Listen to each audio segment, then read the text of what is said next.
اعوذ باللہ من الشیطان الرجیم بسم اللہ الرحمن الرحیم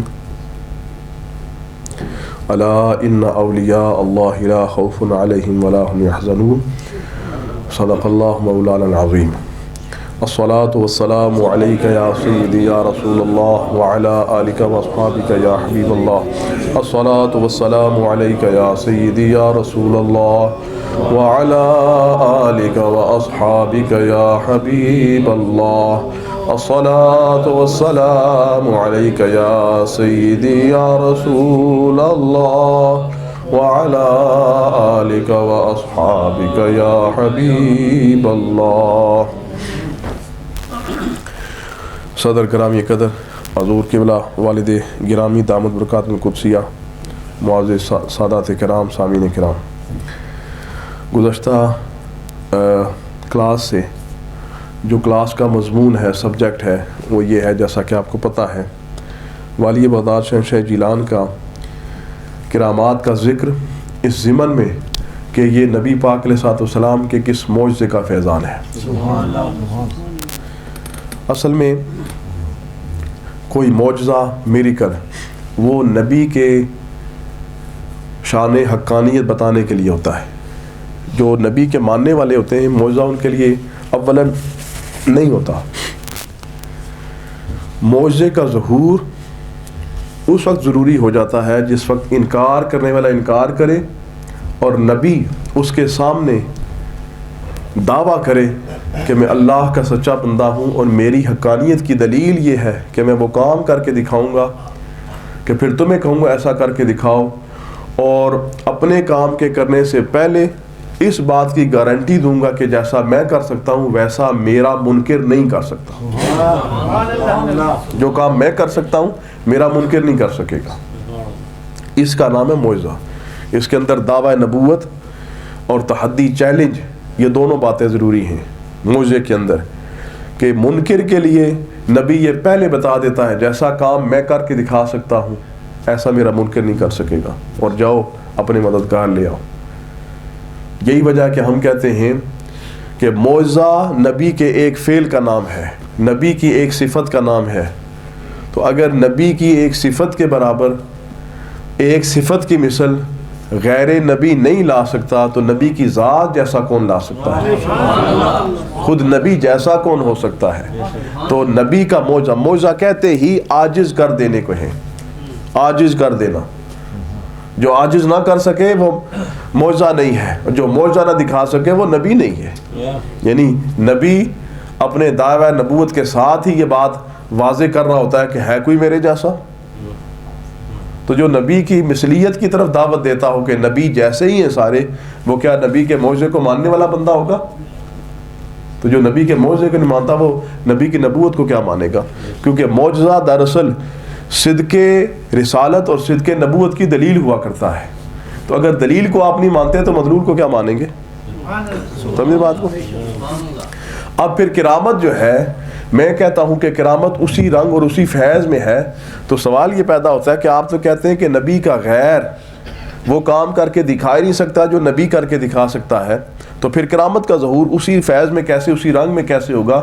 تو اس کا جواب یہ ہے، جو نبی کی طرح بننا چاہے، نبی جیسا اپنے آپ کو کہنا چاہے، نبی کی برابری کرے، رب اس کو ہمیشہ کے لیے محروم کر دیتا ہے، اور جو نبی کی غلامی اختیار کر لے، نبی کا فیضان اور نبی کا رنگ اسے مل جاتا ہے۔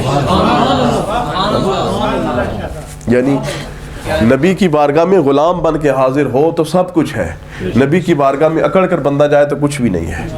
یہی وجہ ہے کہ آپ مجھے یہ بتائیں کہ دنیا انسانیت کی ابتدا کے ساتھ کون سی ذات ہے، وہ کون سی شے ہے جس کو راندہ درگاہ کیا گیا ہے؟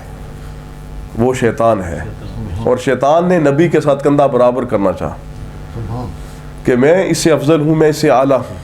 تو نبی نے کہا، تو رب نے فرمایا کہ جس کو میں نے افضل اور اعلیٰ بنایا اس کے مقابلے میں کون اس کی برابری کرے؟ اس کا برابر کوئی نہیں ہو سکتا۔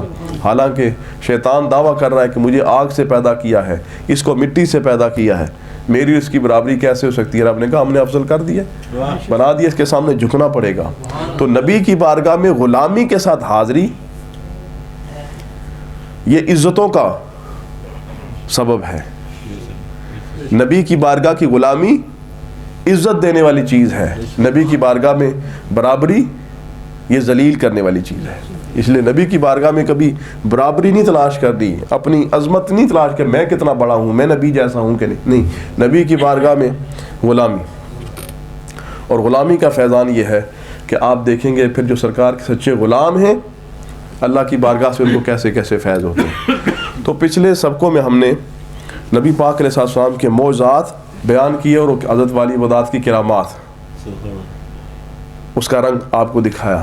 آج میں کرامت آپ کے سامنے حضرت والی بغداد شہنشاہ جیلان کی پیش کرنے لگا ہوں, جو قلائد الجواہر. گزشتہ کلاس میں جب میں لفظ قلائد الجواہر استعمال کیا تو جو مصنف ہے ان کا نام وہ غلط مجھ سے بیان ہوا. میں امام شتنوفی کہہ رہا تھا. وہ امام شتنوفی جو ہے وہ بہجت الاسرار کے مصنف ہیں, اور اس کی وہ خوبی ہے. امام شتنوفی نے جو کتاب لکھی ہے اس کتاب کی یہ خوبی ہے کہ اس کے اندر متصل سند موجود ہے. اگرچہ قلائد الجواہر کے اندر بھی سند موجود ہے, لیکن جو درجہ اور جو طریقہ صاحب بہجت الاسرار نے اختیار کیا ہے وہ ان سے اگرچہ نہیں ہو سکا, لیکن یہ کتاب بڑی اتھینٹک ہے قلائد الجواہر.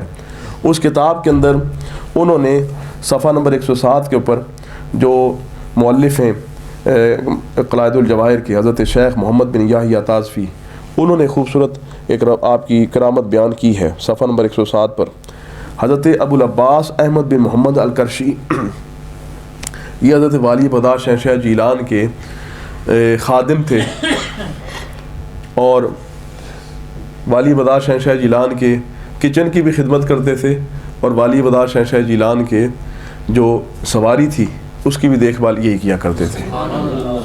یعنی والی بغداد جب کہیں سوار ہو کے تشریف لے کے جانا چاہتے تو رکاب میں جو لے کر کھڑے ہوا کرتے تھے یہ حضرت ابو العباس, یہ وہ بندے تھے سرکار کے غوث پاک علی جناب کے خادم تھے. جب کہتے ہیں کہ بغداد کے اندر قید پڑ گیا تو کھانا وانا لوگوں کو نہ ملے, چیز نہ کوئی ملے, اس وقت حضرت ابو العباس جو ہیں یہ حضرت والی بغداد شہنشاہ جیلان کے پاس حاضر ہوئے. ان کا کہ یا غوث پاک, جس طرح باقی بغداد والوں کو کھانے پینے کی کمی ہے, غوث پاک کے مرید کو بھی کھانے پینے کی کمی ہو گئی ہے. گھر میں کوئی, ہم تو آپ کی خدمت میں رہتے ہیں, نہیں آپ کا کچن سنبھالتے ہیں, اور ہمارے کچن میں ہے کچھ نہیں, تو کوئی کرم فرمائے. والی بغداد شہنشاہ جیلان نے اس وقت کہتے ہیں کہ مجھے 5 سیر بلکہ 10 سیر گندم وہ عطا فرمائی, اور آپ نے فرمایا کہ گھر لے جاؤ, اور یہ اس کو جو اپنا تمہارا وہ آٹا ڈالنے والی یا وہ گندم رکھنے والی جو جگہ ہے نا اس میں رکھ لو جا کے, اور پھر اس کو دیکھنا نہیں ہے, چھاڑنا چھوڑنا نہیں ہے, چیک چک نہیں کرنا, بس نکالتے آؤ اور کھاتے آؤ. ٹھیک ہے جناب. اب وہ جناب گھر میں اپنے کچن میں جا کے انہوں نے یہ گندم رکھ دیا, اور رکھنے کے بعد روزانہ اپنی اہلیہ کو کہہ دیا کہ جب بھی آٹے کی ضرورت ہو, کھانے کی ضرورت ہو, اس میں ہاتھ ڈالنا ہے, اور ڈال کر جتنی ضرورت ہے نا نکال کے کھاؤ. ٹھیک ہے. کہتے ہیں جناب ہم نے ایسا کیا کہ اس کو روزانہ استعمال کریں, صبح بھی استعمال کریں, شام بھی استعمال کریں, خود بھی کھائیں, جو مہمان آئیں ان کو بھی کھلائیں. 5 سال گزر گئے, وہ 10 سیر جو گندم ہے وہ ختم نہ ہو.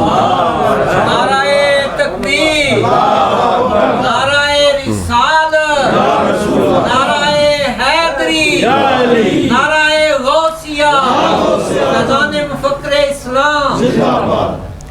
اور کرامت جو ہے اس کے ساتھ معجزہ بیان کرنے کا ایک مقصد یہ بھی ہے کہ جو سننے والے لوگ یہ سمجھتے ہیں کہ یہ تم نے کہانیاں بنا لی ہیں, یہ ایسے کیسے ہو سکتا ہے, ان کی توجہ اس طرف کرانی مبذول ہوتی ہے کہ آپ دیکھیں ذرا کہ جو کام معجزے کے طور پر نبی پاک علیہ السلام کی بارگاہ میں موجود بھی ہو اور ثبوت بھی ہو اور اتھینٹک بکس میں لکھا بھی ہو, تو یار اس کی کیا وجہ ہو کہ نبی اتنے معجزے دکھائے, اور جب نبی چلا جائے اس کی امت میں کوئی بھی ایسا ولی پیدا نہ ہو جو وہ رنگ کی کرامات دکھا کر یہ ثابت کرے کہ ہم جو کہتے ہیں کہ ہمارے نبی میں یہ معجزے تھے وہ بات سچ ہے.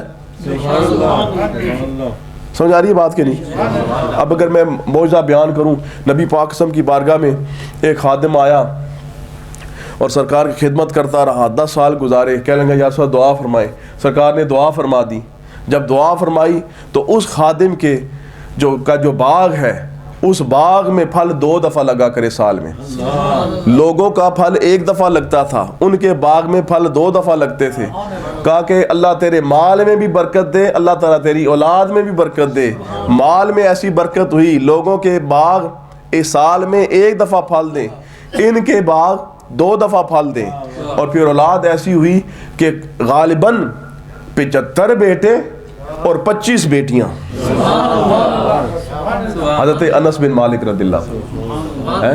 اب میں یہ معجزہ تو بیان کروں، لیکن جب بعد میں امت میں سے کوئی بھی ایسا بندہ نہ دکھا سکوں جس نے دعا کی ہو تو رب نے اس کے مال میں برکت ڈالی ہو، ہے۔ آج اگر ہمارے قبلہ عالم یہ بات کہیں نا کہ نبی پاک صلی اللہ علیہ وسلم کی بارگاہ میں سچے مخلص ہو جاؤ، رب کی بارگاہ سے برکت ہوگی، تو کوئی بندہ کیسے یقین کرے؟ کہ آؤ خدمت کر کے دیکھو۔ جنہوں نے خدمت کی آج یقین کرتے ہیں۔ میں وہ سنگی کہتا تھا میری شاپ پہ کوئی آتا نہیں ہے، اب اس کی شاپ کے سامنے سے گزرتا ہوں تو گاڑیوں کی لائنیں لگی ہوئی ہیں۔ میں نے کہا برکت ہوئی ہے کہ نہیں ہوئی ہے؟ غوث پاک علی جناب کا سلسلہ پتہ لگا ہے کہ نہیں لگا ہے؟ اب وہ ہاتھ کھڑا کر کے خود کہہ رہا ہے کہ ہے برکت۔ سمجھ رہے بات کو؟ تو آج اگر ہم اس معجزے کو کسی کرامت کے رنگ میں ثبوت کے طور پر پیش کر سکیں، پھر تو نبی کا معجزہ بیان کرنے کا مزہ بھی آئے۔ کہا کہ 14 سال پہلے سرکار معجزے بیان کر گئے، بس اب وہ یہ ہے، تو لوگ کہیں گے پھر کہانیاں کیوں بیان کرتے ہو؟ اب اپنی کتاب سمیٹے اور گھر جاؤ۔ تمہارا اگر نبی کے ساتھ کوئی تعلق ہے تو آج پھر دکھاؤ نا۔ اب والی بغداد شہنشاہ جیلان کی بارگاہ ہو، والی بغداد شہنشاہ جیلان یہ بتانا چاہتے ہیں کہ میں نبی کے معجزے خالی زبان سے بیان نہیں کرتا، لوگوں کی کتابیں پڑھ کر بیان نہیں کر دیتا، بلکہ آؤ تمہیں بتاؤں کہ میں اسی نبی کا شہزادہ ہوں، اسی نبی کا بیٹا ہوں۔ اگر بیٹے کا یہ عالم ہے تو باپ کیسا ہوگا؟ والی بغداد نے ارشاد فرمایا جاؤ جا کے دیکھو۔ آپ نے جناب وہ گندم رکھ لیے اور روزانہ یوز کریں۔ حضرت ابو العباس احمد بن محمد الکرشی روزانہ استعمال کرے۔ 5 سال گزر گئے۔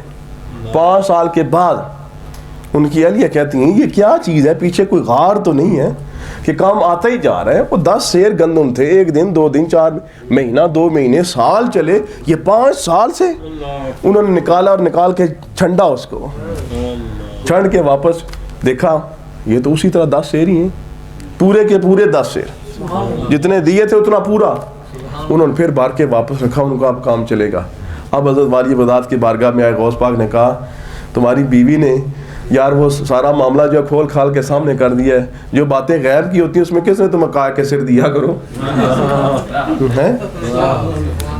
اس کے بعد حضرت ابو العباس کہتے ہیں کہ جناب وہ ہفتہ گزرا تو ختم ہو گئے۔ آپ نے فرمایا اگر تم اس کو نہ دیکھتے تو جب تک چاہتے کھاتے رہتے ختم نہ ہوتا۔ یہ کرامت کا رنگ ہے جو قلائد الجواہر کے اندر لکھا ہے۔ اب میں اسی کرامت کو معجزات کے رنگ میں آپ کو دکھاتا ہوں، جو صحیح کتابوں سے پیش کروں گا اور بتاؤں گا کہ نبی پاک کی بارگاہ میں اس طرح کے معجزات سرکار نے دکھائے ہیں۔ تو اتنی احادیث تھیں کہ ان میں سے میں نے سلیکٹ کر کے چند احادیث نمونے کے طور پر آپ کے سامنے رکھنے لگا ہوں کہ کس وقت میں نبی پاک نے دعا فرمائی تو کھانوں میں برکتیں ہوئیں۔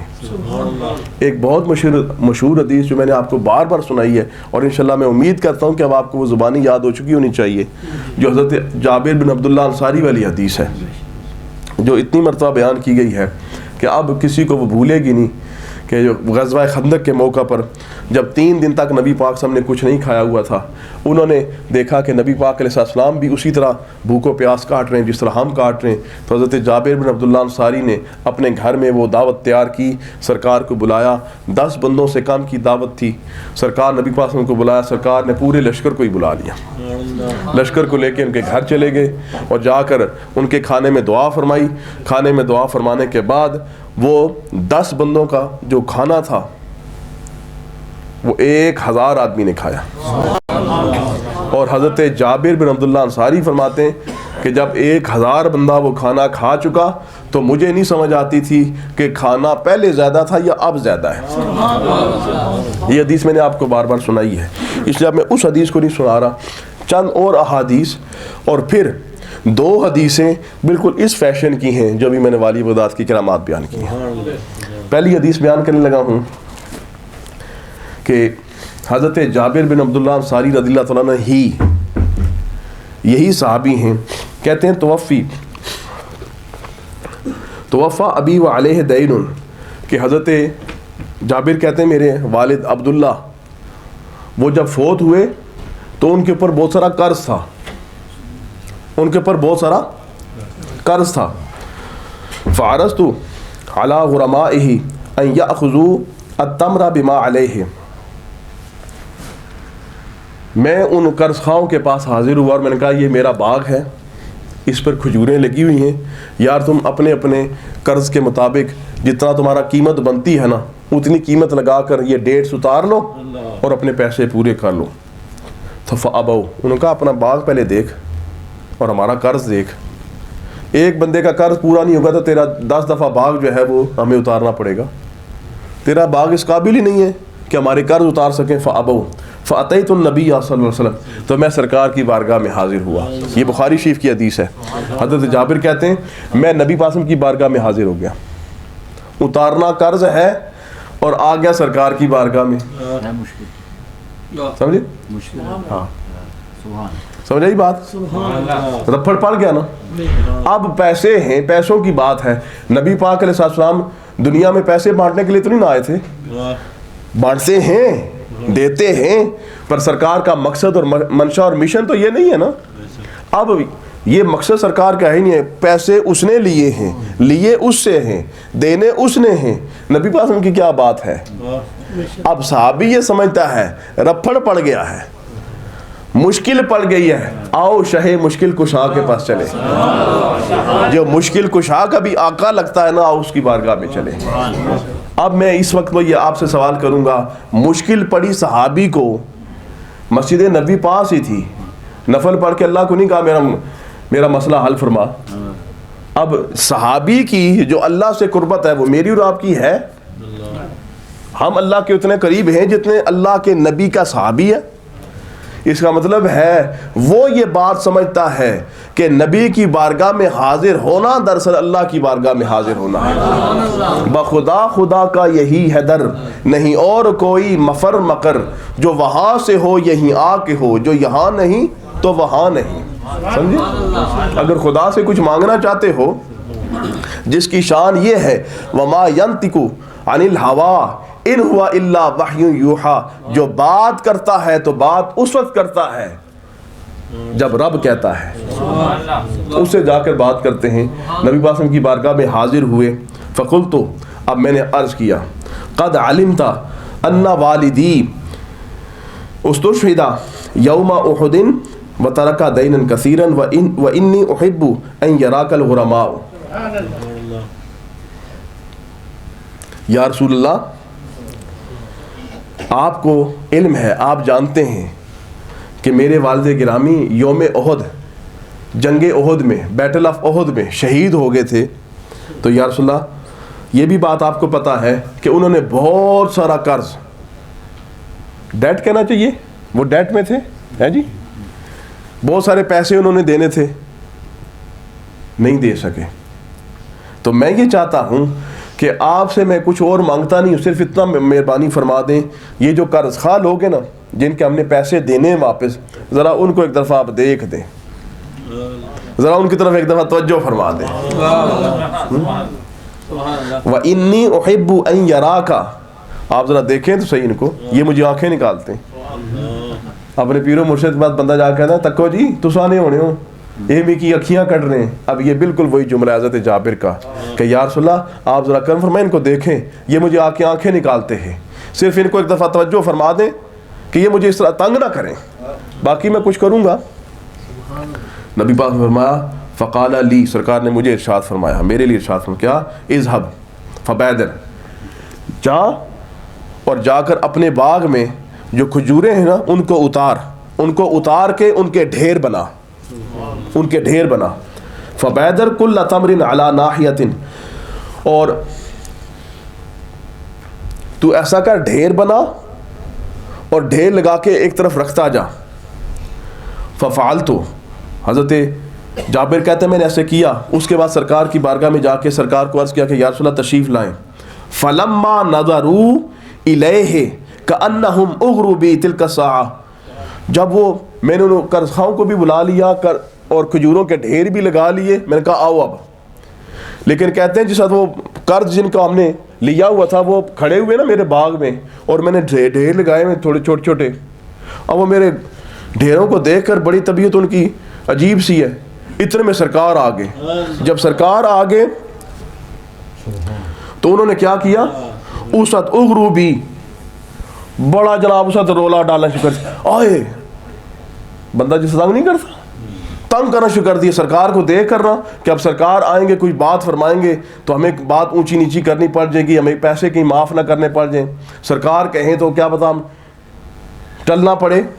اب وہ اس سے اونچی اونچی باتیں کرنا شروع کر دی. وہ ایسا معاف نہیں کرنا تو کی، پیسے سارے پورے کر، آج پورے کر، جلدی کر، تو اتنے اس طرح کی باتیں جب کی نا انہوں نے، اس وقت نبی پاک صلی اللہ علیہ وسلم تشریف لائے جلدی جلدی آ کر فرمانے لگے فلما رأى ما يصنعون، جب انہوں نے دیکھا نا سرکار نے کہ یہ میرے صحابی کے ساتھ کیا کر رہے ہیں. ان میں سے کچھ لوگ یہودی بھی تھے جنہوں نے قرض دیے تھے. جب سرکار نے دیکھا نا، سرکار اب ان کو دیکھ رہے ہیں اور جو ڈھیر لگے ہوئے نا، تو طاف حول اعظمهما بیدن ثلاث مرات ثم جلس علیہ. سرکار ان کو دیکھتے دیکھتے اس بڑا ڈھیر کے 3 چکر لگائے اور 3 چکر لگا کر بڑے ڈھیر پر آپ تشریف فرما ہوگے. بیٹھ کر کہنے لگے ثم قال ادعوا لی اصحابک، انہیں کی بلائیں نا ذرا. ہم تو اپنے ہی اس رنگ میں دیکھتے ہیں نا، جس طرح ہمارا مرشد بات کرتا ہے ہم تو اسی رنگ میں جاتے ہیں. کوئی بلا ان کو ذرا، یہ جو تیرے پیسے لینے ان کو بلا ذرا سامنے کر. انہوں نے بلایا.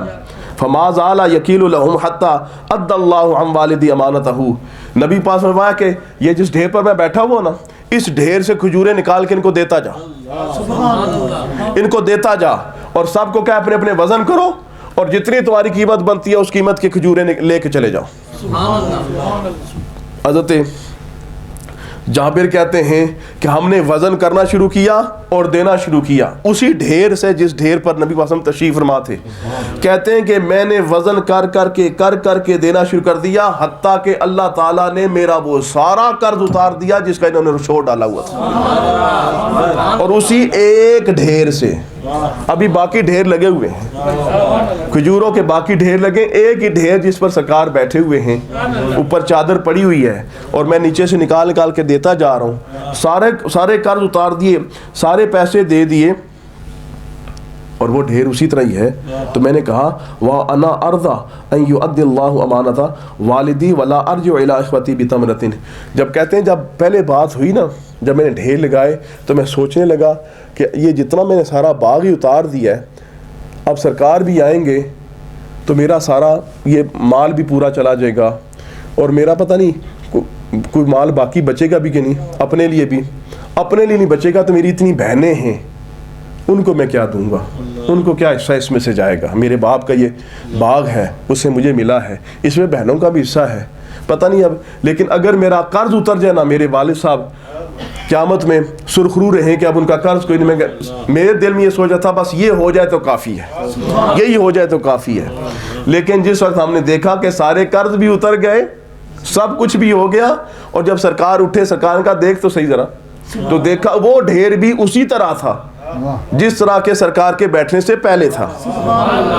نعرہ تکبیر، نعرہ رسالت، نعرہ حیدری، فیضان مفکر اسلام. کہتے ہیں کہ وَحَتَّى إِنِّي انظر الى البیدر الذی کان علیہ النبی صلی اللہ علیہ وسلم کأنہا لم تنقص تمرۃ واحدۃ. کہتے ہیں میں نے دیکھا جس ڈھیر پر نبی پاک علیہ السلام تشریف فرما تھے، اس ڈھیر میں سے ایک بھی کھجور، تمرۃ واحدہ. اب یہ صفت موصوف واحدہ آ گیا نا، تمرۃ ہے تو واحدۃ ہے، ٹھیک ہے، تمرۃ واحدہ، ایک بھی ڈھیر کم نہیں تھی. لم تنقص، ایک بھی ڈھیر کم، ایک بھی کھجور کم ہی نہیں ہوئی تھی. مزہ آیا کہ نہیں آیا؟ اب وہ وہاں پر والی بغداد کہیں کہ جاؤ یہ گندم لے جاؤ اور کھاؤ تو 5 سال گزر جائیں تو گندم بڑھتی چلی جائے. ادھر نبی پاک سے ہم تشریف فرما ہو تو کھجور کا وہ ڈھیر جو چند سکوں میں بک جانا تھا، نبی پاک کی برکت سے سارے کا سارا قرض اتر گیا اور کھجور کا ڈھیر وہیں کا وہیں ہے. یہ ایک بات ہے. دوسری حدیث یہ میں آپ کو بتا رہا ہوں کہ کھانے میں برکت سرکار کی دعا سے کیسی ہے. سمجھ آ رہی ہے بات کی نہیں؟ دوسری حدیث، اس پہلی کو بھی امام بخاری رحمۃ اللہ علیہ نے روایت کیا ہے. اس حدیث کا نمبر ہے 4053 بخاری شریف کی جو حدیث ہے. اور جو میں نے آپ کو یہ مشکات شریف سے پڑھ کے بتائی ہے، مشکات شریف میں 5906 اس حدیث کا نمبر ہے، 5906 اس حدیث کا نمبر ہے، یہ لکھی ہوئی ہے. اس کے بعد جو دوسری حدیث آپ کے سامنے پیش کرنے لگا ہوں وہ ہے 5908، یہ مشکات شریف کا نمبر ہے. اور بخاری شریف نے اس حدیث کو روایت کیا جو پیش کر رہا ہوں، 3578 حدیث کا نمبر ہے بخاری میں جو آئی ہے. اور مسلم شریف میں جو آئی ہے 2040 اس کا نمبر ہے. یہی حدیث دارمی شریف میں بھی آئی ہے. دارمی میں اس حدیث کا نمبر 44 ہے، 44 جو پہ پیش کرنے لگا ہوں. بڑے مزے کی حدیث ہے. جب حضرت جابر بن عبداللہ انصاری نے، شارحین اس حدیث کے بارے میں لکھتے ہیں کہ یہ وہی دور ہے جس دور میں حضرت جابر نے کہ گھر میں 10 بندوں کا کھانا 1000 بندوں کا پورا ہوا. وہی دور ہے. اسی دور میں حضرت ابو طلحہ انصاری رضی اللہ تعالیٰ عنہ، یہ صحابی ہیں اور حضرت انس بن مالک کے سوتیلے والد لگتے ہیں. جو ام سلیم ہیں حضرت انس کی والدہ ماجدہ، ان کے ساتھ ان کا نکاح ہوا تھا. کہتے اس وقت کی بات ہے کہ حضرت ابو طلحہ گھر تشریف لائے تو وہ کہتے ہیں لقد سمعت صوت رسول اللہ صلی اللہ علیہ وسلم ضعیفا اعرف فیہ الجوع. کہتے ہیں کہ میں سرکار کی بارگاہ میں حاضر ہوا ہوں، نبی پاک علیہ الصلوۃ والسلام کی جو کیفیت میں نے دیکھی ہے، مجھے احساس ہوا ہے سرکار کافی دنوں سے آپ نے کچھ بھی تناول نہیں فرمایا ہے، کچھ بھی تناول نہیں فرمایا ہے. تو فعال ہندہ کے من شعین، آپ کے پاس کچھ ہے جو سرکار کی بارگاہ میں پیش کریں؟ ہے مزے کی بات ہے نا کہ لوگ ہوتے ہیں دوستیاں ایسی کرتے ہیں کہ ہمیں ملے گا کیا، اور نبی کے یاران با وفا ایسے ہیں جو ہر وقت اس بات کے لیے تیار ہیں کہ سرکار کی بارگاہ میں پیش کیا کریں، وفا کیسے کریں. سمجھے؟ ان کا ٹھیک ہے. فقالت نام، ہاں ہمارے پاس کچھ ہے. تو فاخرجت اقراص من شعیر، تھوڑا سا انہوں نے جو نکالی. اور ثم اخرجت خمارا لہا فلفت الخبز ببعضه ثم دسته تحت یدی.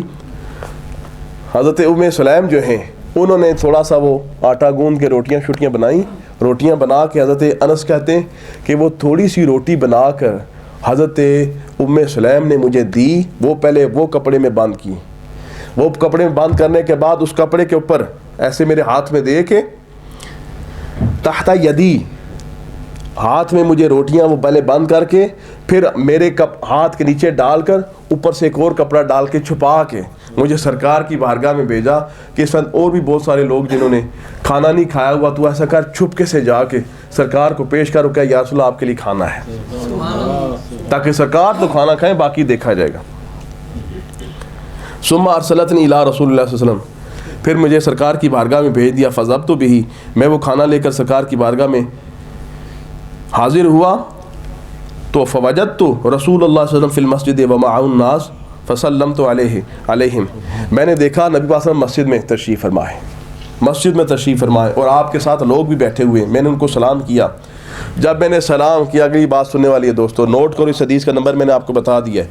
جو مشکات میں پیش کر رہا ہوں اس حدیث کا نمبر ہے 5908. اب سیدھی بات راوی کہہ رہا ہے. وہ کیا کہتا ہے؟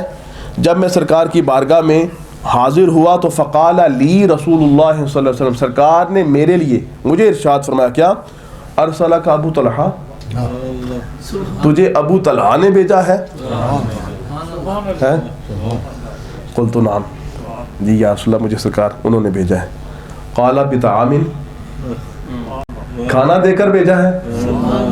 اب دونوں باتیں مشکات شریف کی شرح لکھی ہے مظاہر حق، جو میں آپ کے سامنے نواب قطب الدین صاحب پہلے پیش کر چکا ہوں، جن کو دیوبندی لوگ اپنا بزرگ مانتے ہیں، اور ان کی کتاب جو اس کو کر کے نا کیا کہنا چاہیے کہ جو ان کی پرانی اردو تھی اس کو نئی اردو میں ڈھال کر جن لوگوں نے لکھا ہے وہ دیوبندی ہیں، ان کی کتاب ہے مظاہر حق، تو جو نئے انداز میں لکھی دیوبندیوں نے اس کو مزین کر کے پیش کی ہے، وہ بھی اس جگہ پر آ کر یہ بات کہتے ہیں کہ نبی پاک علیہ السلام کو حضرت انس کے بتانے سے پہلے بذریعہ وہی خود پتہ چل گیا تھا کہ یہ کس لیے آئے ہیں۔ اب تم تو وہ کہتے ہو، ہم یہ کہتے ہیں کہ یہ سرکار کا علم غیب ہے کہ ان کے آنے سے پہلے، ان کے بتائے جانے سے پہلے سرکار خود صحابہ کی موجودگی میں بتا رہے ہیں کہ یہ گھر میں پروگرام طے کر کے آئے ہیں، لیکن میں تمہیں بتاتا ہوں کہ میں اس وقت تمہارے سامنے بیٹھا ہوا ہوں، وہاں تو نہیں گیا، لیکن جو یہ گھر میں باتیں کر رہے ہیں وہ مجھے پتا ہے۔ ابو طلحہ نے بھیجا، پہلے یہ کلیئر کیا کہ یہاں سے ابو طلحہ اٹھ کر گیا، ہماری بھوک دے کر گیا، اس نے بھیجا نا تمہیں، ایک بات، دوسری بات روٹی دے کے بھیجا ہے نا، ہاں جی دور۔ اب جب انہوں نے یہ بات کہی تو کہتے ہیں میں نے کہا یا رسول اللہ اسی لیے بھیجا ہے، تو فقال رسول اللہ صلی اللہ علیہ وسلم لمن معه، نبی پاک کے ساتھ جو لوگ بیٹھے ہوئے تھے نا، سرکار نے ان کو ارشاد فرمایا کیا؟ قوموا، کھڑے ہو جاؤ، سارے کھڑے ہو جاؤ، فانطلق، اور چلو، چلیں، کدھر چلیں؟ وانطلقت بین ایدیہم، فانطلقا، وہ چلے اور ہمارے گھر کی طرف چل پڑے۔ میں روٹی لے کے مسجد میں گیا ہوں اور سرکار نے فرمایا کہ چلو ابو طلحہ کے گھر چلے، ابو طلحہ کے گھر چلتے ہیں۔ اب حضرت انس کہتے ہیں میں جناب جب میں نے دیکھا نا سرکار تو گھر کی طرف جا رہے ہیں، یہ روٹی تھوڑی سی تھی، یہ لے کے سرکار کی بارگاہ، سرکار ہمارے گھر تشریف لے جا رہے، میں دوڑا اور ایسے دوڑا کہ سرکار پیچھے میں آ گیا کہ گھر کی طرف جا کے بتاؤں ماں باپ کو 80 بندہ سرکار کے ساتھ بیٹھا ہوا ہے، 80 کا 80 بندہ گھر آ رہا ہے۔ اب میری بے چینی بے قراری دو طرح کی ہے، ایک طرف سے خوش ہوں کہ سرکار میرے گھر میں آ رہے ہیں، دوسری طرف سے پریشان ہوں کہ کھلاؤں گا کیا، میرے ماں باپ مجھے کہیں گے وہ تجھے کے ساتھ بھیجا تھا روٹی پیش کرنے کے لیے، تو ان کو لے کر آ گیا، یہ کیا کریں گے ہم؟ بے چینی اور بے قراری ہے، دوڑا دوڑا گیا تو جا کر حضرت ابو طلحہ کے پاس حاضر ہوا اور میں نے فخبر تو سارا کچھ بتایا کہ ایسا ہوا ہے۔ تو فقال ابو طلحہ، حضرت ابو طلحہ کہنے لگے یا ام سلیم قد جاء رسول اللہ صلی اللہ علیہ وسلم بالناس وليس عندنا ما نطعمهم۔ ام سلیم نبی پاک صلی اللہ علیہ وسلم تشریف لائے ہیں اور لوگوں کے ساتھ تشریف لائے ہیں، پر ہمارے پاس کھانا پیش کرنے کے لیے کچھ بھی نہیں ہے۔ اب آگے سے جواب سنیں ان کا۔ فقالت، حضرت ام سلیم کہتی ہیں اللہ ورسولہ اعلم، یہ بخاری شریف کی حدیث ہے، یہ مسلم شریف کی حدیث ہے، یہ دارمی کی حدیث ہے۔ اللہ ورسولہ اعلم، یہ کس موقع پر وہ کہہ رہی ہیں؟ حضرت ام سلیم، حضرت ام سلیم یہ بات اس موقع پر کہہ رہی ہیں جب حضرت ابو طلحہ یہ بات کہہ رہے ہیں کہ گھر میں کھانے کے لیے کچھ بھی نہیں اور 80 بندہ نبی پاک کے ساتھ آ رہا ہے، اب کھانا کہاں سے دیں گے؟ سوال حضرت ابو طلحہ کا یہ تھا، اور ام سلیم کا جواب کیا ہے؟ اللہ اور اس کا رسول جانے، اللہ اور اس کا رسول جانتا ہے۔ شرک ہوا؟ آئیے یہ یونیورسٹی میں پڑھیں، اللہ علم علم، نویں حدیثاں کڈی تاڑنے تو نواں ایکسینٹ کڈی بسم اللہ الرحمن الرحیم للہ، یہ قسمہ پہچانے غلط پڑھنے کا طریقہ ہے، لیکن اتنا روب ڈالا ہوا ہے سنیوں پہ، ہمارے جو جاتے ہیں مسجد، انہوں نے ہمارے بریلیوں نے جانا کوئی نہیں، اور جا کر یونیورسٹی میں جاتے ساتھ ہی دیکھا کہ یہ للہ ہے واللہ تاللہ بسم اللہ، اوہ پتہ نہیں یہ کون آ گیا بھائی، یہ تو بڑی عربی بولتا ہے۔ اتنا ایک آیا تھا سارے دارالعلوم میں جا کر جناب اگیا پیچھے ہوئی گئے تو واللہ المستعان واللہ المستعان، وہ کری کری اتنا ٹرکایا ہی نہ کہ ان آخیا پترا یہ عربی چھوڑ ایک منٹ سارا سیدھا گال کر، 2 منٹ یہ ساتھ دسیا نا، پھر پیچھا منہ اتنی تکیا، ادھر لے آئے قرآن کی سے ہمارے ساتھی نا نوجوانوں نے آیتیں نکال کر دکھائیں، ان کا بات کر ہم سے، ہمارے گھبرا جاتے ہیں۔ اب پوچھو تم کہتے ہو کہ اللہ و رسول عالم کہا تو شرک ہو جائے گا، یہاں صحابیہ کہہ رہی ہیں اور بخاری جیسا بندہ اس بات کو اسی طرح لکھے، شرک ہو تو لکھتے اللہ و رسول عالم، اور کہا کس موقع پر ہے؟ کہا اس موقع پر ہے جب گھر میں کھانا نہیں ہے اور کھانے والے آ گئے ہیں، تو آپ نے یہ بات نہیں کی چلو سرکار سے کہہ لیں گے یا رسول اللہ کھانے کے لیے کچھ نہیں ہے, بات ہو جائے گی. کہا نہیں, پھر گھبرانے کی بات, سرکار جب آ رہے ہیں بات ساری بتا دی ہے, پھر اللہ اور اس کا رسول جانے جو کچھ بھی ہوگا. یہ دیکھنا ہے ایمان صحابہ کا. صحابہ تو بڑے کرو, لیکن صحابی کا عقیدہ تمہیں پتہ نہ ہو تو پھر صحابہ سے تمہارا کیا تعلق ہے؟ صحابی کا عقیدہ دیکھو. اور آپ کو یہ پتہ ہے, یہ بھی کتنے مزے کی بات ہے, کتنے مزے کی بات ہے کہ جس حسین و نازنین کو دیکھنے کے لیے جبریل ترسے اور زمین پر بار بار آئے ہیں, بے لکائے یار ان کو چین آ جاتا اگر یوں نہ آتے بار بار جبریل سدرا چھوڑ کر. اگر جبریل کو بھی وہاں مزہ آتا نا تو وہاں سے یہاں بار بار نہ آتے, لیکن بار بار آئے سرکار کو دیکھنے کے لیے. تو جو عرش والے جس کے دیدار کے لیے ترسیں اور جس کی قبر پر بھی 70,000 فرشتے صبح کے وقت ڈیوٹی کے لیے حاضر ہوں اور شام کے وقت 70,000 نئے فرشتے شامل ہوں, اور معصوموں کو ہے عمر میں بس ایک بار اور آسی پڑے رہیں تو صلاح عمر بھر کی ہے. جس بارگاہ میں فرشتے ایک بار آئیں تو دوسری مرتبہ آنے کی اجازت نہیں ہے کہ رش اتنا ہے, وہ نبی آج خود اٹھ کر کسی اپنے غریب صحابی کے گھر جا رہا ہے. وفاؤں کی ادائیں بھی دیکھی ہیں. لوگ چھوٹا سا کوئی کونسلر ہو, چھوٹا سا میئر ہو, ایم پی ہو, دعوت دینا چاہے تو 100 مرتبہ ہیلے بہانے کرنے پڑتے ہیں, کیسے بنائیں, کیا موقع بنائیں, کس طرح کسی کو کہیں. لیکن دونوں جہانوں کا امیر و مختار ہے.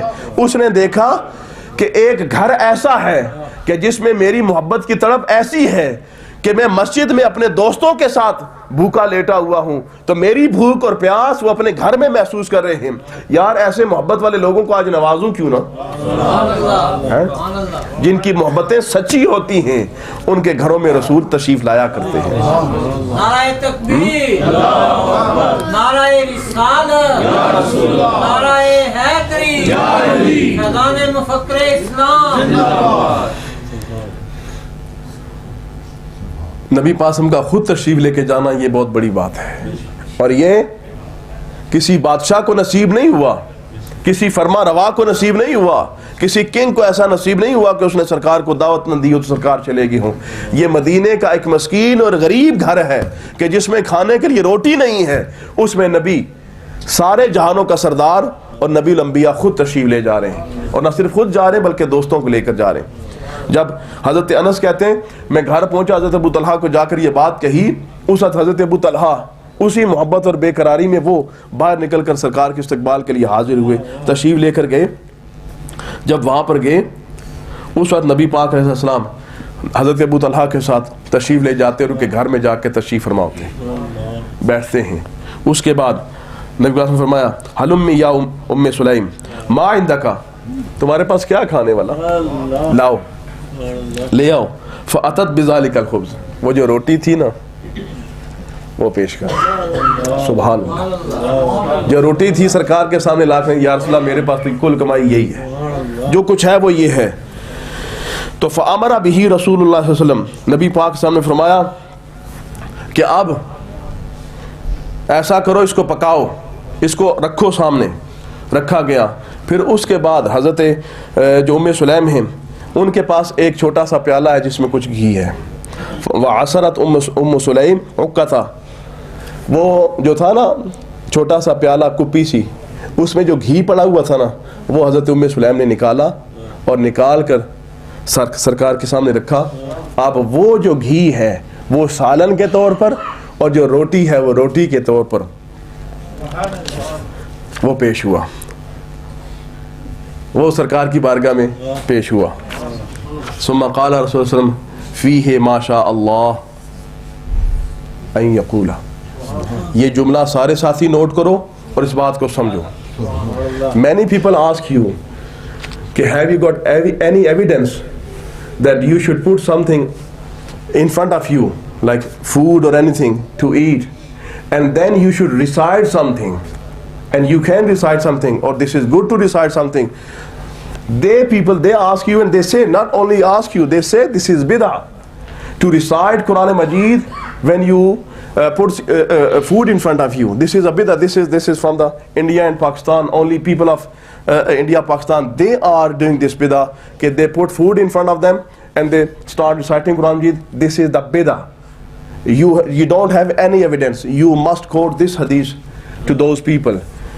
This hadith of Bukhari and Muslim and Darimi and Mishkat Sharif is saying that کہ ثم قال رسول اللہ صلی اللہ تعالی وسلم فیہ ما شاء اللہ ان یقول.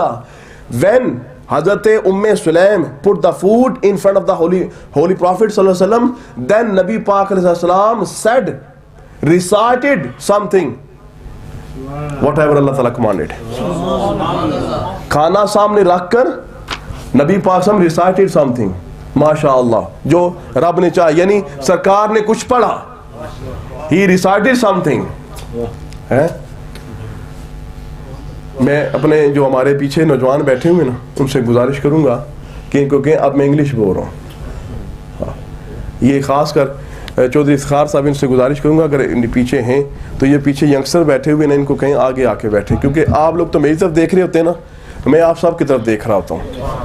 میری توجہ بڑی زخمی ہو جاتی ہے جب میں دیکھتا ہوں کہ لوگ اپنے کاموں میں مصروف ہیں. یہاں کلاس میں آنے کے بعد گپ شپ کرنے کا کوئی مقصد نہیں.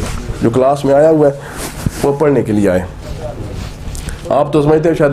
اب آپ کے پاس ایک پروف آ گیا ہے. پروف کیا ہے؟ بخاری کا, مسلم کا, مشکات شریف کا. کیا پروف ہے؟ کہ نبی پاک علیہ السلام placed food in front of him, then he start reciting something, whatever. He start reciting. تو آپ کے پاس پروف آ گیا کہ ہم لوگ جو کھانا سامنے رکھ کر کچھ پڑھتے ہیں, یہ بدعت نہیں ہے, یہ سنت ہے. یہ نبی پاک اسلام کا طریقہ ہے. نبی پاک اسلام ایسا کیا کرتے تھے. ہم یہ کوئی نئی بات ایجاد نہیں کہ سرکار کا طریقہ لوگوں کو بتا رہے ہیں. سمجھے بات؟ اب یہ آپ نے یاد رکھنا ہے. یہ حدیث کا, یہ حدیث نمبر بھی یاد رکھیں جو میں نے آپ کو بتایا ہے. ایک دفعہ پھر بیان کرتا ہوں. مشکات شریف کا جو حدیث ہے وہ حدیث ہے 5908, اور بخاری شریف 3578, مسلم شریف 2040 اور دارمی شریف 44 حدیث کا نمبر ہے. آپ اس کو یہ دلیل پیش کر سکتے ہیں کہ کھانا سامنے رکھ کر دعا کرنا یہ نبی پاک کی سنت ہے. ثم قال, اس کے بعد نبی پاک نے ارشاد فرمایا کہ اب 10 بندوں کو اجازت دو, کیونکہ جگہ چھوٹی تھی, زیادہ بندے بیٹھ نہیں سکتے تھے. سرکار نے فرمایا 10 بندوں کو کہو کہ آئیں اور کھائیں.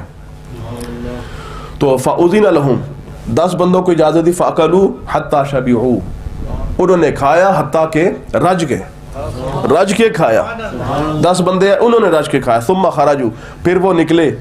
ان کا سرکار نے فرمایا اب اور 10 بندوں کو بلاؤ. 10 بندوں کو, حتیٰ کہ اس طرح یہ سلسلہ چلتا رہا اور 80 بندوں نے وہ کھانا جو صرف ایک روٹی سرکار کے لیے لائی گئی تھی, اسی روٹی سے, اب وہ ایک تھی یا چند روٹیاں تھیں لیکن وہ 2-3 بندوں کے لیے کھانا تھا, وہ کھانا 80 بندوں نے کھایا. اور 80 بندوں نے کھانے کے بعد جب چھوڑا تو کیا ہوا؟ اس میں بخاری مسلم شریف کی جو روایت ہے, اس کے بعد نبی پاک صلی اللہ علیہ وسلم نے سب کو کھلانے کے بعد پھر خود کھایا. اور راوی کہتا ہے کہ جب سرکار نے خود کھایا پھر وہ ان سب گھر والوں نے کھایا. گھر والے کھا چکے تو پھر اسی طرح موجود تھا جس طرح کے تھا, یعنی باقی بھی چھوڑا. نعرہ تکبیر, نعرہ رسالت, نعرہ حیدری, فیضان مفکر اسلام. حضرت انس کیا کہتے ہیں؟ کہتے ہیں ثم اکل النبی صلی اللہ علیہ وسلم, جب نبی صلی اللہ علیہ وسلم کھا چکے لیں, فجعلت انظر, تو پھر میں دیکھنا شروع ہو گیا, حل نقص منہا شیء, وہ کوئی چیز کم بھی ہوئی ہے. یہ بخاری کی روایت ہے. جب سرکار کھا چکے تو اب میں دیکھتا ہوں اس کھانے کی طرف کہ کوئی چیز کم بھی ہوئی ہے, لیس ہوئی ہے, ختم ہوئی ہے. یار یہ سارا سسٹم اسی طرح ہی ہے, گیا کدھر؟ بندے بھی بھر گئے ہیں, کھانا اسی طرح ہی ہے. یہ فیض ہے. ادھر نبی پاسم نواز رہے ہیں, ادھر نبی پاسم کا شہزادہ والی بدا شہ جیلان غوث پاک اپنے مریدوں کو نواز رہے ہیں. 2 روایتیں ہوگی. اس کے بعد اب تیسری روایت پیش کرتا ہوں جو مشکات شریف سے ہے, اور اس کو امام مسلم نے بھی روایت کیا ہے. حضرت ابو ہریرہ رضی اللہ عنہ اس حدیث کے راوی ہیں. مزے کی بات یہ ہے جو حصہ میں اس وقت بیان کر رہا ہوں وہ دوسری روایتوں میں ہے کہ جب غزوہ تبوک ہوئی، سفر لمبا ہوا، کھانا ختم ہو گیا، اس وقت لوگ نبی پاک کے بارگاہ میں حاضر ہوئے کہ یا رسول اللہ کھانا ہی ختم ہو گیا، اب کیا کریں؟ تو کسی نے رائے یہ دی کہ ہم جو اپنے ساتھ اونٹ لائے ہوئے ہیں سواری کے، وہ نہ ذبح کر لیں کہ وہ ذبح کر کے کھائیں. کہا ٹھیک ہے، سرکار نے فرمایا یہ کرنا چاہتے ہو کر لو. اتنے میں حضرت عمر فاروق رضی اللہ عنہ کو پتہ چلا کہ صحابہ ایسا سوچ رہے ہیں، وہ سرکار کی بارگاہ میں حاضر ہوئے اور آ کر عرض کر لیں گے کہ یا رسول اللہ اگر ہم نے اونٹ ذبح کر دیے تو واپسی کی سواری کس پہ کریں گے؟ پھر اس سے مسئلہ ڈبل ہو جائے گا، واپسی میں اور دیر ہو جائے گی، اس لیے ہمیں یہ ذبح نہیں کرنا چاہیے. سرکار نے فرمایا پھر کیا کروں؟ سنیں، لما کان یوم غزوۃ تبوک اصاب الناس مجاعہ فقال عمر یا رسول اللہ صلی اللہ علیہ وسلم ادعوہم بفضل ازوادہم. یا رسول اللہ آپ اس طرح کریں، جو ان لوگوں کے پاس کچھ ہے نا، کچھ کھانے کی کوئی بھی چیز بچی ہوئی ہے تو ان سے کہیں لے آئیں. ثم ادعوا اللہ لہم علیہا بالبرکہ. اب جو صحابی 5ویں سال ہجرت میں یہ منظر دیکھ چکے ہیں کہ 10 بندوں کا کھانا 1000 نے کھایا ہے، 2 بندوں کی روٹی 80 بندوں نے کھائی ہے، تو 10 بندوں کا کھانا 1000 بندوں کے کھانے کے بعد اسی طرح جس طرح تھا، اور 2 بندوں کی روٹی 80 بندوں کے کھانے کے بعد اسی طرح جس طرح ہے. اب حضرت عمر فاروق کہتے ہیں یا رسول اللہ اونٹ کس لیے ذبح کریں، آپ جو موجود ہیں، ہم کھانا لوگوں سے منگواتے ہیں، یہاں سامنے رکھواتے ہیں نا، پھر آپ دعا فرمائیں. مسلم شریف ثم ادعوا اللہ لہم علیہا بالبرکہ. یا رسول اللہ وہ جو کھانے کی چیزیں سامنے رکھیں گے نا، چیزیں ہم رکھیں گے، دعا آپ کریں. یہ دعا کے لیے کیوں بلایا ہے؟ کیوں بلایا؟ کہ اس لیے بلایا یہ فاروق اعظم کی سنت ہے. دعا کے لیے بلانا یہ صحابہ کی سنت ہے، اور دعوت پہ آنا یہ نبی کی سنت ہے. سمجھے؟ اب فقال نعم، نبی فرمایا ٹھیک ہے. ادھر انہوں نے کہا کہ اونٹ ذبح کرتے ہیں، سرکار نے کہا ٹھیک ہے تمہاری مرضی ہے، یعنی تم یہ چیز مجھ سے چاہتے نہیں ہو، تم جس طرح تمہارا دل ہے کرو. ادھر فاروق اعظم کا یا رسول اللہ چاہتے ہیں، دعا فرمایا، کہا ٹھیک ہے یہ کر لیتے ہیں. اب اس وقت وہ کہتے ہیں فدعا بنطع فبسط ثم دعا بفضل ازوادهم فجعل الرجل يجيء بكف ذرة ويجيء الاخر بكف تمر ويجيء الاخر بكسرة حتى اجتمع على النطع شيء يسير. اب کہتے ہیں جب اعلان کیا گیا کہ بھئی جس کے پاس کچھ کھانے والا ہے وہ لے آئے، تو چمڑے کا ایک دسترخوان سرکار کے سامنے بچھایا گیا، اور جس کے پاس کچھ تھا، کسی کے پاس کوئی روٹی کا ٹکڑا تھا، کسی کے پاس کوئی جو کا دانہ تھا، کسی کے پاس کوئی کھجور تھی، کسی کے پاس کوئی آٹا تھا، کسی کے پاس کچھ، کسی کے پاس کچھ، حتیٰ کہ وہ سارا جمع کرنا شروع کر دیا گیا. تو اس چمڑے کے دسترخوان پر وہ سارا جمع ہو گیا.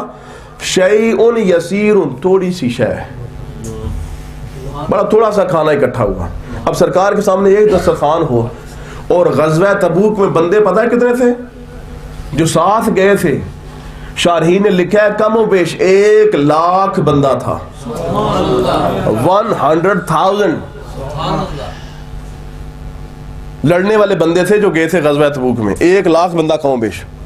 اب کھانا کتنا سا ہے جی؟ جو سرکار کے سامنے دسترخوان ہے اس پر بھی شیء یسیر، بڑا تھوڑا سا، بہت تھوڑا سا کھانا اکٹھا ہوا. فدعا رسول اللہ صلی اللہ علیہ وسلم بالبرکہ، اور کھانا سامنے رکھ کے سرکار نے برکت کی دعا کی ہے. تو کھانا سامنے رکھ کر فاروق اعظم کے کہنے پر نبی پاک صلی اللہ علیہ وسلم کا کھانا سامنے رکھ کر دعا کرنا یہ سنت ہے یا بدعت ہے؟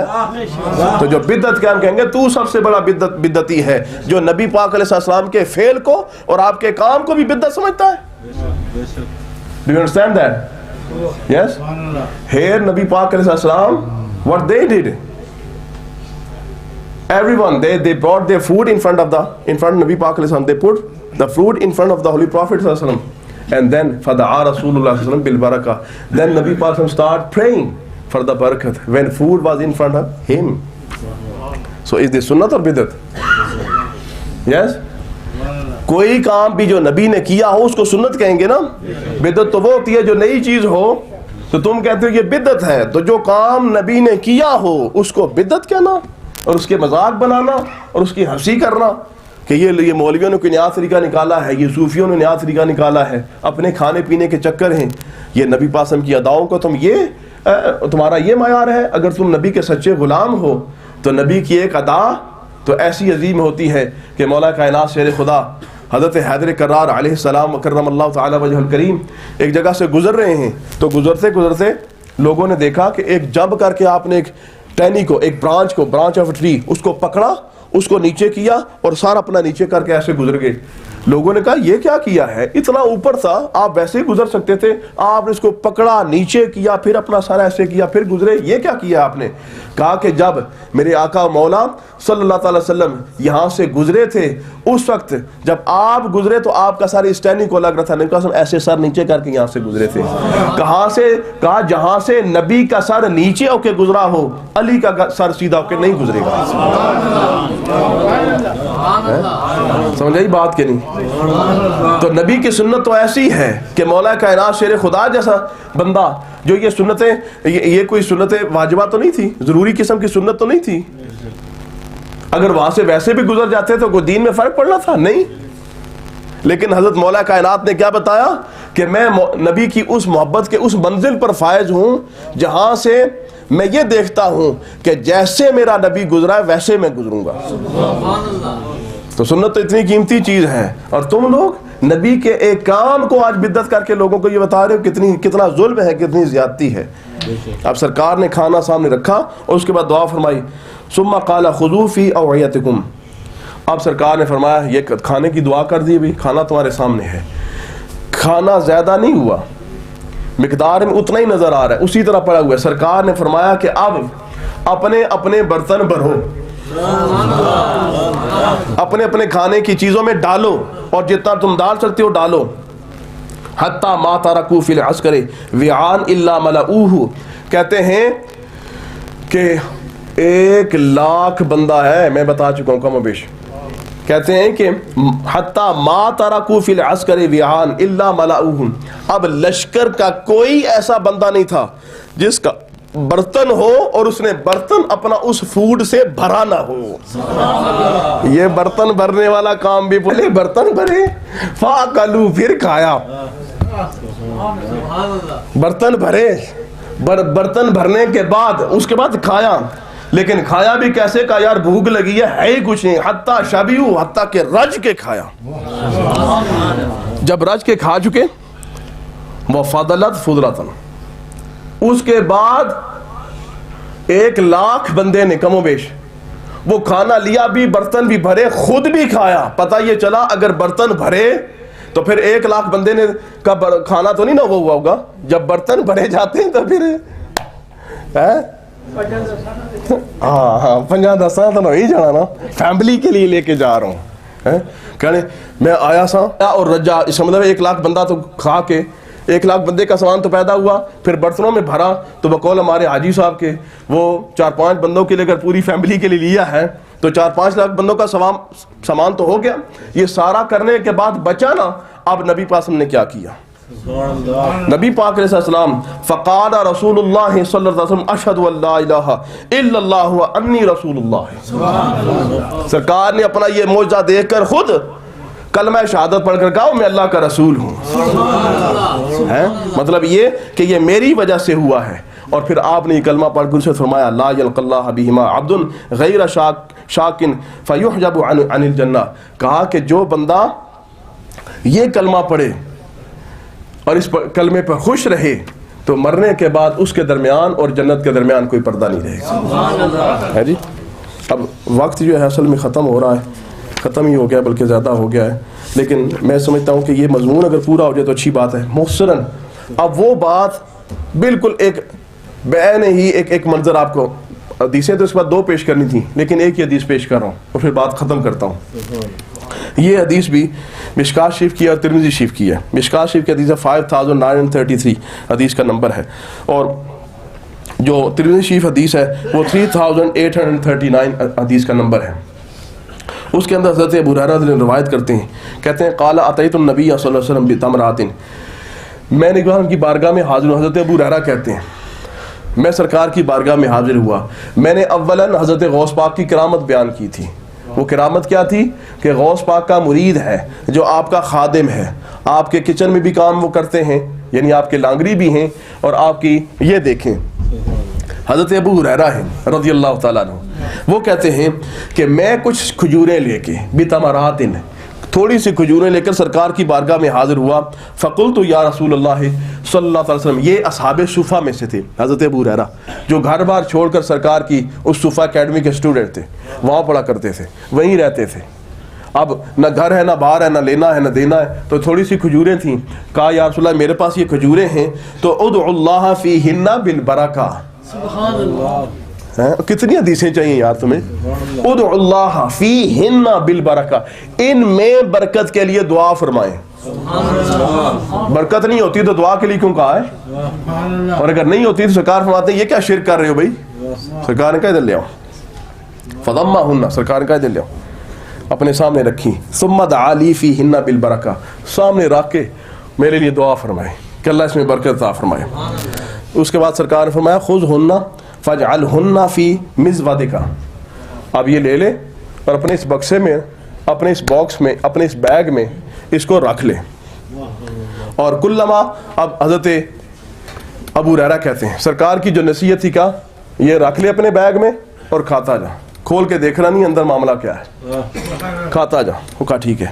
اب حضرت ابو ہریرہ کہتے ہیں کلما اردت ان تاخذ منہ شیئا فادخل فیہ یدک فخذہ ولا تنصرہ نصرا، کلما اردت ان تاخذ منہ شیئا فادخل فیہ یدک فخذہ، اب حضرت نبی پاک نے ان کو حکم فرمایا کہ جب بھی تو ارادہ کرے کہ اس میں سے کچھ لینا ہے تو تو اس میں ہاتھ اپنا ڈال اور نکال لے، وَلَا تَنْصَرْهُ نَصْرًا، اور اس کو سکیٹر نہیں کرنا، کھولنا نہیں ہے، آگے پیچھے نہیں کرنا، بکھیرنا نہیں ہے، منتشر نہیں کرنا، یعنی اس کا جو راز ہے وہ فاش نہیں کرنا، بند رکھ، ہاتھ ڈال، جو لینا ہے نکال لے اور کھا پی۔ یہ سرکار نے خود تعلیم فرمایا۔ اب ادھر والی بغداد نے فرمایا ہاتھ ڈال، نکال اور کھا پی، دیکھنا نہیں ہے۔ ادھر سرکار فرما رہے ہاتھ ڈال اور اپنا سودا نکال اور جو کچھ کھانا پینا ہے کھا پی، اس کے بعد بند کر دے، اس کو چک چک نہیں کرنا، چیک شیک نہیں کرنا۔ کہا ٹھیک ہے۔ اب حضرت ابو ہریرہ کہتے ہیں فقد حملت من ذلک التمر قضا و قضا، حضرت ابو ہریرہ کہتے ہیں کہ جب مجھے ضرورت ہوتی تو میں اتنا اس میں سے کھجوریں نکالتا، اور نکالنے کے بعد کیا کرتا، اور پھر اللہ کے راستے میں بھی قضا و قضا وسقن فی سبیل اللہ، اللہ کے راستے میں بھی خرچ کرتا، یعنی لوگوں کو دیتا۔ اور فَكُنَّا نَأْكُلُ مِنْهُ وَنُطْعِمُ، اور ہم اس میں سے، اب ہم کون تھے؟ وہ اصحاب صفہ تھے، وہ کئی سو بندہ تھا جو وہاں بیٹھنا، کہتے ہیں فَكُنَّا نَأْكُلُ، ہم اس میں سے کھایا کرتے تھے، ماضی استمراری، کنّا نَأْكُلُ، اب ناکلو فعل مضارع، کنّا آ گیا پہلے، تو فَكُنَّا نَأْكُلُ، ہم اس میں سے کھایا کرتے تھے، وَنُطْعِمُ، اور لوگوں میں بانٹا کرتے تھے، لوگوں کو دیا کرتے تھے، خود بھی کھاتے تھے، لوگوں کو بھی کھلاتے تھے، اور تھے کتنی ساری بتمرات، ہی تھوڑی سی کھجوریں تھیں۔ اب ہوا کیا؟ کہتے ہیں حضرت ابو ہریرہ وَكَانَ لَا يُفَارِقُ حَقْوِي حَتَّى كَانَ يَوْمُ قُتِلَ عثمان فَإِنَّهُ انْقَطَعَ، کہتے ہیں جب تک حضرت عثمان غنی رہے، جس دن وہ شہید ہوئے اس دن اس دھکم پیل میں میرا وہ بستہ کسی نے کھینچا، وہ سارا گر گیا، سارا خالی ہو گیا، اس دن کھجوریں ختم ہوئیں، ورنہ نبی پاک علیہ السلام نے اپنی ظاہری حیات طیبہ میں وہ کھجوریں مجھے دیں، سرکار کی ظاہری زندگی میں بھی وہ کھجوریں ختم نہیں ہوئیں۔ ابو بکر صدیق نے خلافت کی 2 سال ان کے، اس میں وہ کھجوریں ختم نہیں ہوئیں۔ اس کے بعد 12 سال حضرت عمر فاروق کی خلافت کے، وہ 12 سال میں کھجوریں کھاتا رہا، ختم نہیں ہوئیں۔ 14 سال حضرت عثمان غنی کے، وہ میں کھجوریں کھاتا رہا، کھجوریں ختم نہیں ہوئیں۔ کم و بیش 25-26 سال، اس سے بھی زیادہ کا عرصہ، وہ چند کھجوریں جن پر نبی نے دعا کی تھی وہ ختم ہونے کا نام ہی نہیں لیتی تھی۔ نعرہ تکبیر، نعرہ رسالت۔ مجھے 2 غم ہیں، لوگوں کو صرف حضرت عثمان غنی کی شہادت کا غم ہے، اور مجھے نبی پاک علیہ السلام کے اس فیضان اور یہ جو سرکار نے میرے اوپر کرم فرمایا تھا، نشانی تھی، اس کے ختم ہونے کا بھی دکھ ہے۔ ایک طرف حضرت عثمان غنی چھوڑ کر جا رہے ہیں، اور ایک طرف میرے سرکار کے ہاتھوں کی لگی کھجوریں جا رہی ہیں۔ اس لیے میرے پاس دو الحمدللہ رب العالمین والصلاۃ والسلام علی سید المرسلین وعلی آلہ وصحبہ اجمعین۔ اس کے بعد آج کا لنگر